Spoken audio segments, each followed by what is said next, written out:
ગુજરાત રાજ્ય પ્રાથમિક શિક્ષક સંઘના આહવાન અનુસાર તારીખ 11/7/2026ના રોજ સત્યાગ્રહ છાવણી ગાંધીનગર ખાતે યોજાનાર ટેટ વિરોધ ધરણા કાર્યક્રમના આયોજન અંગે ઓલપાડ તાલુકા પ્રાથમિક શિક્ષક સંઘની મહત્વપૂર્ણ બેઠક તાલુકા ઘટક સંઘના પ્રમુખ બળદેવભાઈ પટેલના અધ્યક્ષ સ્થાને બીઆરસી ભવન ખાતે યોજાઈ હતી.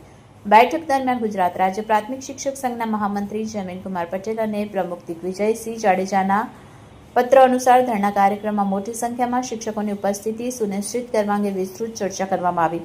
ઓલપાડ તાલુકા પ્રાથમિક શિક્ષક સંઘના પ્રમુખ બળદેવભાઈ પટેલના જણાવ્યા મુજબ ધરણા કાર્યક્રમના મુખ્ય મુદ્દાઓ ટેટ પરીક્ષાનો બહિષ્કાર, વર્ષ 2005 પછીના કર્મચારીઓ માટે ઓપીએસનો અમલ, ધોરણ 6 થી 8ના શિક્ષકોને ₹4,200 ગ્રેડ પે આપવો, સીસીસીની મુદત તથા સીસીસી સર્ટિફિકેટ સંબંધિત પ્રશ્નોનું નિરાકરણ, શિક્ષક સિવાયની અન્ય કામગીરી નાબૂદ કરવી, તાલીમોનો અતિરેક ઘટાડવો અને એસટીના ચાર્જની વિસંગતતા દૂર કરવી, એઈઆઈ સીધી ભરતીમાં પગાર રક્ષણ તથા પ્રાથમિક શિક્ષકના અનુભવને માન્યતા આપવી, બદલી પામેલા શિક્ષકોને 100% છૂટા કરવું, વર્ષ 2005 પહેલાના શિક્ષકોના નાણાં જીપીએફમાં જમા કરાવવા, એનપીએસમાંથી ઓપીએસમાં આવેલ નિવૃત્ત શિક્ષકોનું પેન્શન શરૂ કરવું.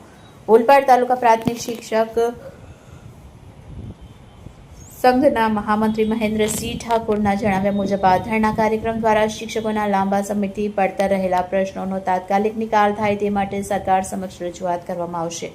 બેઠકમાં હાજર તમામ હોદ્દેદાર અને શિક્ષક મિત્રોએ તારીખ 11/7/2026ના રોજ યોજાનાર ધરણા કાર્યક્રમને સફળ બનાવવા તથા ઓલપાડ તાલુકામાંથી વધુમાં વધુ સંખ્યામાં શિક્ષકોને ઉપસ્થિત રહેવા સર્વાનુમતે નિર્ણય કર્યો.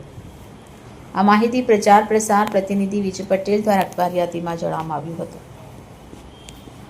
Hiteshbhai Shah, bullet 26 Gujarat news, Surat.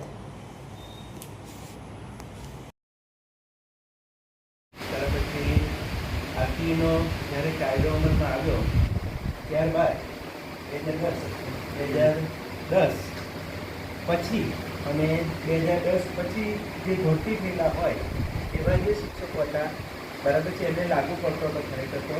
અને એ જે વાત હતી એ પ્રમાણે આપણે ગુજરાત સરકારે અમલ પણ કર્યો છે આપણે ગુજરાતની અંદર. 2010 પછીના જે શિક્ષકો છે એણે આ ટેટ કે ટાટ જે પરીક્ષા છે એ એણે પાસ કરી છે અને એ પાસ કરીને એવાને જ સિલેક્શન આપ્યું છે. પણ મેઇન મુદ્દો જે છે કે સુપ્રીમ કોર્ટે આ એક ખાસ કરીને લઘુમતી કોઈ સારા હતી મને લાગે ત્યાં સુધી એનો આ એક મુદ્દો હતો અને એના લીધે આ આખું પ્રકરણ રહ્યું બરાબર સુપ્રીમ કોર્ટ સુધી પહોંચ્યું. અને સુપ્રીમ કોર્ટે પછી એવું કીધું કે ભાઈ જે બરાબર છે શિક્ષકોની ખરેખર એમની જે પરીક્ષા જે છે આ ટેટ પરીક્ષા જે પાસ કરેલા હોય બરાબર એમાં જે પાસ. નમસ્કાર, હું બ્રિજેશ પટેલ, સિનિયર કાર્યવાહક પ્રમુખ, ઓલપાડ તાલુકા પ્રાથમિક શિક્ષક સંઘ. આપ જાણો છો તેમ માનનીય સુપ્રીમ કોર્ટ દ્વારા પ્રાથમિક શિક્ષકો માટે ટેટની પરીક્ષા આપવી ફરજિયાત કરવામાં આવી છે. વર્ષોથી શિક્ષકો જે ભરતી કરવામાં આવે છે એ સરકારશ્રીના નોર્મ્સ ધારાધોરણો મુજબ જ કરવામાં આવે છે. જે પ્રમાણે લાયકાત હોય છે એ લાયકાત પ્રાપ્ત કર્યા પછી જ પૂર્ણ ચકાસણી બાદ જ શિક્ષકોની ભરતી કરવામાં આવે છે. તેમ છતાં પાછલી અસરથી આ ટેટ પરીક્ષા ફરજિયાત કરવામાં આવતા શિક્ષકોમાં અસંતોષની લાગણી ફેલાય છે. એથી અમારી વાત મને સરકારશ્રી સુધી પહોંચાડવા માટે શનિવારે 11 તારીખના રોજ સમગ્ર રાજ્યમાંથી રાજ્ય પ્રાથમિક શિક્ષક સંઘ દ્વારા પ્રતિક ધરણાનું આયોજન કરવામાં આવ્યું છે. આ ધરણામાંથી ઓલપાડ તાલુકામાંથી વધુને વધુ શિક્ષકો જોડાય અમારી માંગણીઓ બુલંદ અવાજે મને સરકારશ્રી સુધી પહોંચાડી શકાય એ માટે આજે આયોજન મિટિંગ રાખવામાં આવી હતી.